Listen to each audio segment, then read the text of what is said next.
All right, let's go ahead and get started. Thank you, everybody, for joining us for our From the Field Farm Chat with Idaho Wheat today. My name is Ryan Mortensen. I'm the Communications and Programs Manager for the Idaho Wheat Commission. And today we are joined by Dr. Earl Creech, a Utah State professor and extension agronomist. And also we are joined by newly hired uh, assistant professor and small grains breeder, Felipe Sabadin. Did I butcher that? Are we okay? Yeah, it's perfect. Yeah. Uh, we are excited to have them joining us today to talk a little bit about their research on improving nitrogen management for Idaho's winter wheat crop. So just to start off, I want to remind everybody, if you have questions, we welcome questions throughout the podcast. If you just raise your hand or unmute your microphone, or you can use the icon to raise your hand, I'll make sure any questions that you have get asked and hopefully answered by either Earl or Felipe. To start off, I just wanted to have Felipe just give us a brief introduction of kind of who he is, what he does at Utah State, and how he'll be utilized as far as research funded by Idaho Wheat. Nice, nice. So thank you, Ryan, for inviting me to introduce myself for the community. And so, as you said, so my name is Felipe Sabadin. Your pronunciation is perfect. And I'm the new small grains breeder here at the Utah State. So we are running the breeding program and the barley breeding program. We are focused on developing new cultivars or new varieties for Utah, but also we support the Idaho, especially in the southern part. So just a little bit about my background. So I have been working with plant breeding for around 15 years. So I did all my education in Brazil, so I'm a Brazilian. And I did first I'm an agronomist, and then I have a master in crop science and a PhD in genetics and plant breeding all in the University of São Paulo, Brazil. And so that period, I worked in the industry, but also in academia, working with different crops. I worked with sugarcane for almost 10 years. I was responsible for a breeding program back in Brazil. And the last 3, 4 years, I just moved here to United States. I had a position in Virginia Tech in the East Coast, so totally different, a different environment. And there I was a postdoc researcher, and I was applying all these new cutting edge breeding technologies, genomics and phenomics, in the small grains breeding program over there, wheat and barley. So, and here at Utah State, of course, I want to continue all the legacy that we have here, especially with drought bunt resistant, but also focus a little bit more in drought resistance or drought intolerance because it's important for Utah, but also for Idaho. And I think my biggest, let's say, my biggest challenge for the next or the short or mid term here, I think I try to incorporate all this new technology in our breeding program just to become a little bit more uh, efficient, but also we can also maximize the genetic gain here. So this is just an overview. Thank you again for the opportunity, and I'm excited to enjoy here this meeting.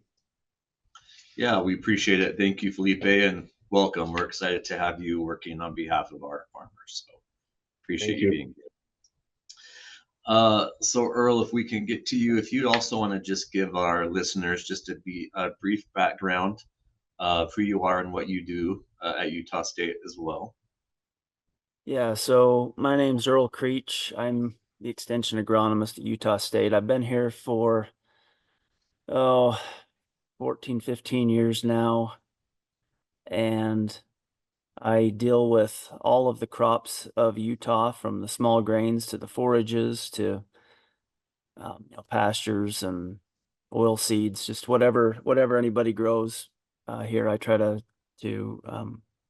work with, and then we're located so close to the Utah border that, or the Idaho border, that we inevitably end up doing a lot with Idaho growers as well, and it's just kind of a natural fit for us. In fact, right this moment I'm sitting, this is the shop on the Creech farm, and I'm about a quarter mile from the border right now. That's where I've grew up, and that we've got Starlink internet out here, so it's way better internet than I've got over at the house. So that's why I'm here, and I apologize in advance if somebody walks in behind me or you hear loud noises or I don't know, something unsightly. It's not intended. No, no problem at all. Earl, can you just give our listeners just a general update on this year's research and crop? Yeah. Do you want me to whip into my presentation, or do you want me to just Oh, speak no, in generalities? I yeah, got a yeah. couple of slides. Yeah, no, that's great. No, we can do that. You should be able to share your screen. Let me just make sure.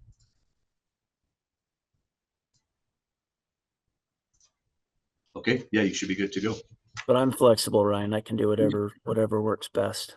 Yeah, no, let's go ahead and hear your presentation, and then follow up questions and kind of conversation we can have after that. Okay, perfect.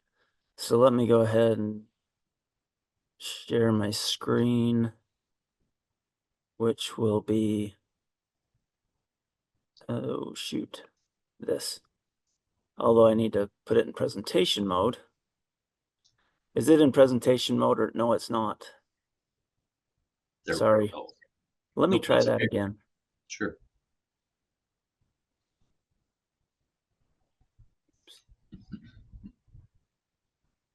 Sorry, technology. No worries. Can't live with it, can't live without it.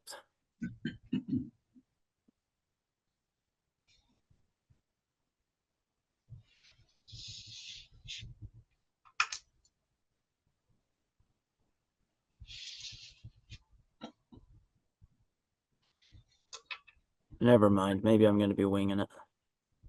And this view is just fine too, Earl. Oh, there we go. There we go. You good? Okay. Yep. Yep. Okay, so just wanted to give a quick update on the nitrogen trials we've been doing. And I'll preface this with, we haven't had a chance to analyze this year's data yet. So we have another 7 site years of data that we need to roll into this, and that will kind of tie this project up, and then we'll be able to move on to something else. But this is up through last year is what I'll talk a little bit about today. So there's been if we look at nitrogen management recommendations at both the University of Idaho and Utah State University, the nitrogen recommendations are fairly old. They date back, most of them date back to the 80s, the 70s, the 60s. Some of them we don't even know where they came from, but occasionally it's a good idea to go back and revisit those things, especially with advances in breeding, the genetics of the crop, with changes in the way that we farm, with improvements in the fertilizer products themselves and the different technologies available. It's just a good idea every now and again to go back and take a look at those things and make sure that we have a good handle on the nitrogen rates that we need to apply. So this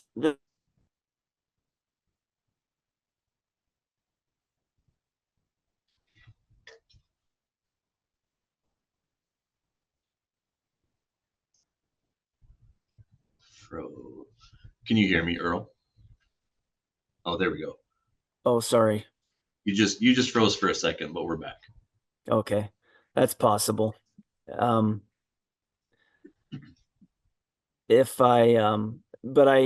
I'm not going to talk about Jared Spackman's sites. Jared has this exact same trial that he put out for the University of Idaho, and we will be able to combine his data with ours and make a really nice set of data. So The fertilizers that we looked at were ammonium nitrate, and ammonium nitrate we look at as the standard. It's one that it's very reliable. It doesn't volatilize. It could sit there in dry soil forever and it's not going anywhere. So we always like to use ammonium nitrate as a control just to know what's the maximum nitrogen effect that we could have. Then we looked at urea. We looked at some other formulations of urea, so environmental smart nitrogen, or ESN, which is a polymer coated urea. And then we looked at Super U, which is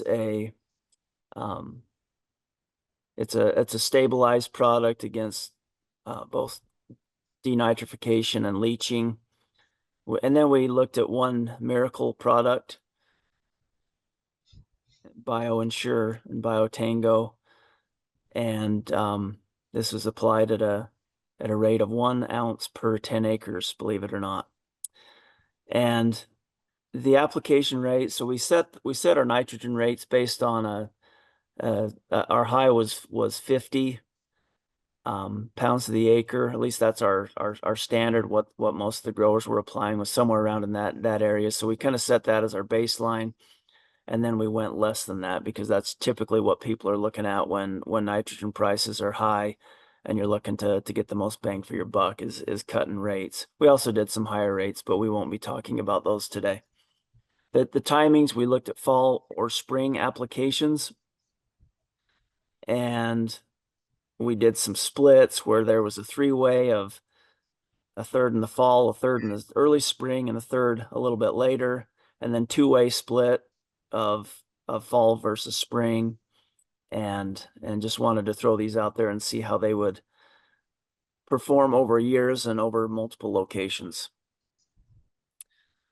And this is just a little bit more data about how it was set up, but we looked at grain yield and protein and test weight on these plots. This is just a quick look at some of the products spread out in the field. And now we'll jump into some numbers.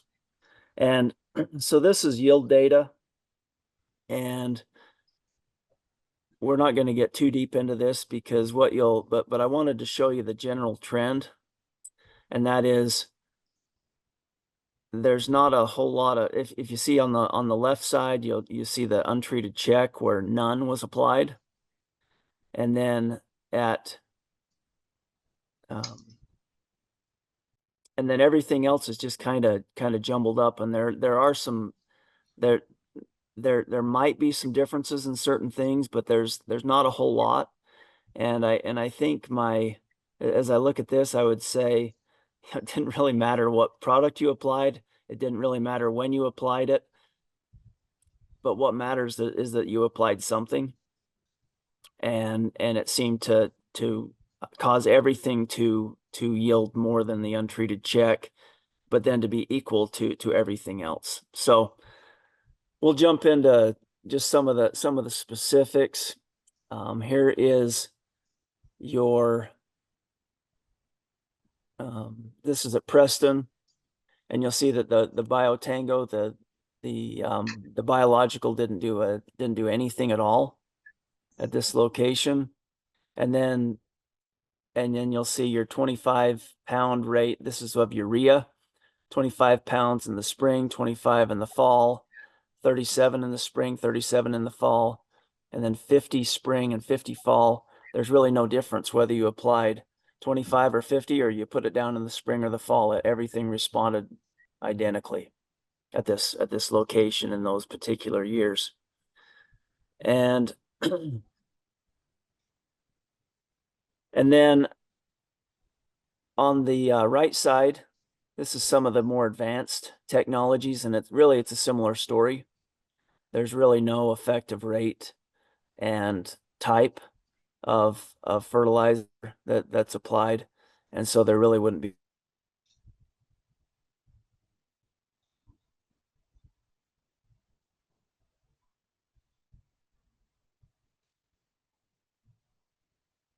our yield.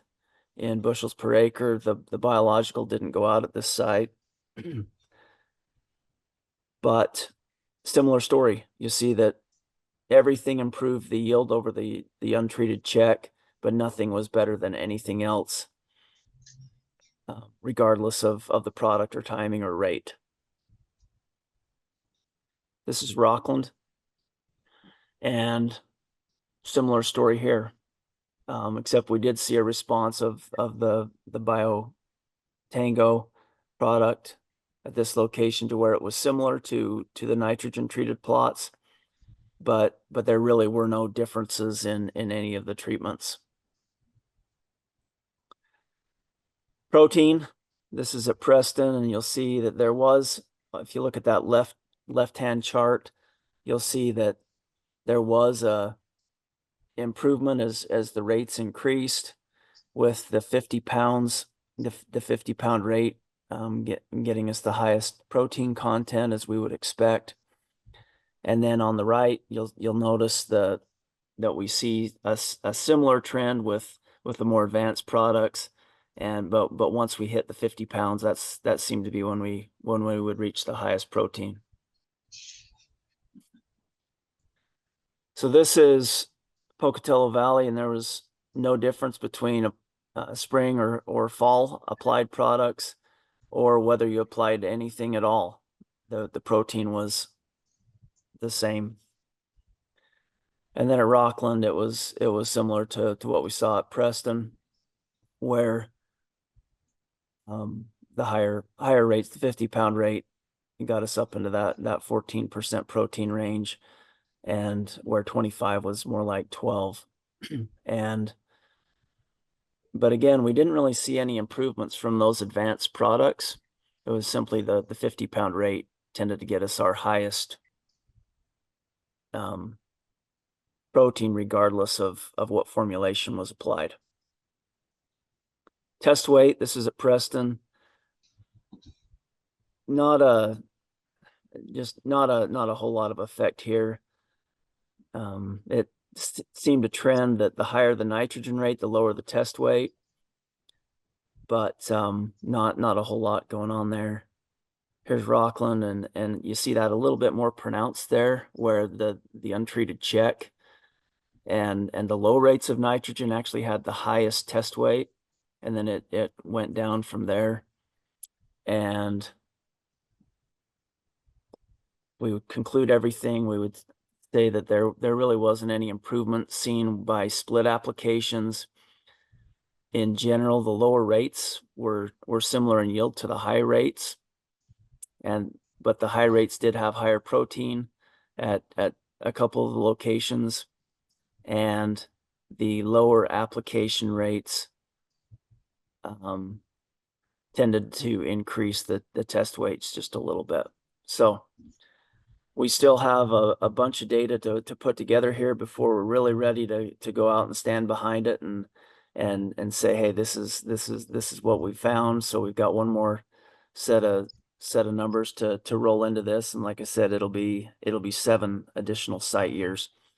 So should have a pretty good set of data, and looking forward to taking a look at those things and seeing where we are. So that is what I had, and now I will stop sharing my screen just for fun.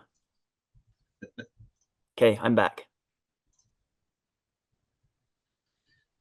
Earl, is there anything that growers should be looking out for in the coming year with regard to rotational systems, management issues, cost containment, planning for a La Nina, anything like that? I really wish I had a crystal ball and I had the answers to those things. I don't know. We seem to have rolled into a low price situation where people are looking to cut costs wherever they can and try to make wise decisions, and it's just hard. It seems like the inputs have not dropped like the crop prices have. And I was just shopping for some fertilizer and was really surprised that it's, at least phosphorus is more expensive than it was last year. And so I don't know. I think we're just going to be in a position where people are tightening their belts, I think. Yeah. But there's always hope, you know, who knows? That's why we get into agriculture. We have hope that things will turn around and we'll and it'll make us look like a genius, but sometimes we don't. Are there any new initiatives or direction in nitrogen and soil fertility research that are needed or that we should expect? Yeah, we wanted to kind of jump in where we did, just to try to wrap our arms around some of these newer products and some timings and things. But there are certainly there are limits to how big a trial can be, and so we don't want to. I mean, this trial had 25 different treatments, and so if you think about it, that's like basically growing a crop for 25 years and trying something different each year. So but we were able to do it all in the same year and compare everything. And so it's a good learning experience to do what we did. But when we start looking at our ability to maybe apply in furrow, maybe to do some foliars, there's a lot of other things that and areas that we need to jump in to now that we have done this project, and now we kind of have our arms wrapped around at least where these baselines are, and now we can kind of, you know, try to go different directions and see where that tends to take us. Looking at those charts on your slides, was there anything that you did expect or anything that was unexpected when you were looking at those trial results? Yeah, there were a few surprising things, but I think a lot of it, I mean, the fact that we didn't have a rate response, the fact that the advanced products didn't really seem to add any value, the timing, you know, when you have your fertilizer just sitting out over the winter and it performed equally well to a spring application. You know, all of those were surprising, but a lot of this data came from drier years. And the fact and these dryland systems are so driven by moisture that, you know, if you don't get the moisture, it really doesn't matter what you do. Hopefully you planted a wonderful variety and it can weather the storm, or it can, I shouldn't say weather the storm. There wouldn't have been a storm if it's dry, but it can handle the stresses that are applied to it, and it can do well. But, you know, fertilizer doesn't really matter a whole lot when you don't have water. You've got to have water to drive your yield. Yeah. So that's why I think that's kind of why we saw what we saw, and so I'm not overly surprised based on the fact that it was some dry years. With your comment about new products coming out, the cost of product in general, how can farmers best evolve current and past soil fertility management in light of new products that are coming out? You know, I think one of the things that I get bombarded with are, you know, questions about new things that are coming onto the market, and maybe they're usually more expensive than the old standard, and so everybody's got a question whether it's worth the cost of investing in something like that. And you know, we try to test everything that we can on at the university, and you know, I do almost 100 trials a year around Utah and around Idaho, and just trying to wrap my arms around these new things. But I think it's really wise for growers to learn how to do on-farm research on their own, to be able to take a product of interest and to be able to put it out, to apply it to a field in a way that you have a fair trial, you know, not just going out and applying it all to one, doing this thing to this field and this thing to that field, and then trying to compare fields with different field history and all the different factors that can be at play. But to go out and strip the field and have things replicated, and to be able to make a really good fair comparison and test a lot of these things of interest on your own farm, I think there's a lot of value in that. And I think if you can get good at that, you can come up with a lot of strategies to improve your operation and really accelerate your learning process if you can test on your own farm. With just a few minutes left, I do have a couple more questions, but I just want to make sure if there's anybody in the audience today who has a question, you can unmute or raise your hand. I just don't want to miss anybody. Okay. So Earl, from an extension perspective, in your opinion, how can we best utilize public resources that we have? Resources, expertise, funding, collaborations in the region to help boost the bottom line for our wheat growers in Idaho. So I think, I don't know, I love applied research.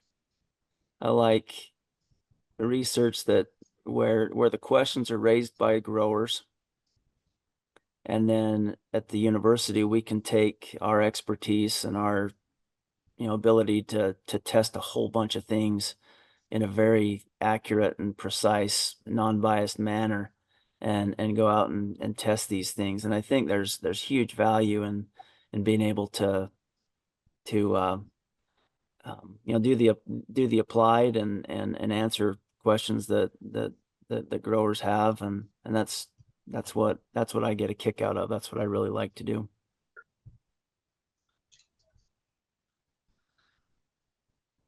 Do you have examples of what growers are asking your advice on? Well, yeah, this nitrogen project that we did, it started back in 2019, 2020, and fertilizer prices went through the roof. And Sure. people are like, what the heck should I do? Do I cut my rates? Could I use these other products? We're getting dinged for low, poor quality. I need higher protein. What should I be doing here that's going to make the most sense? And so really that's the genesis of this type of thing. And that's the fun part of my job. Yeah. Corey, do you have a question or comment? Yeah. Sorry, I was a little slow with trying to get a truck unloaded my scale ticket, but kind of on your data, that's actually more or less what I see pretty consistently. It's almost like if you're doing something, I kind of think it kind of spells out the holding capacity of our soils. I'm convinced we really can't wash nitrogen out of our soils with the dry land rainfall amounts we get here. Yeah. And it's tricky because I can't really see it always on a soil sample, but I can see places that I've had a skip or something, or places that I spilled fertilizer for years after. So I'm not sure what that says exactly, other than, like your data kind of suggested. I don't know, time in front of rainfalls on applications, but I just don't think there's value in all these fancy high-priced products for dry land wheat at $5. But anyway, so yeah, good stuff. Thanks. Yeah, that's exactly what we saw, Corey. And yeah.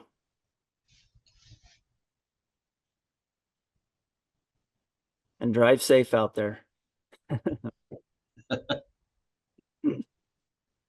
And then just one last question for you, Earl. Is there any agronomic research that will have the most impact toward improving management practices in the next 5 years, in the next 10 years?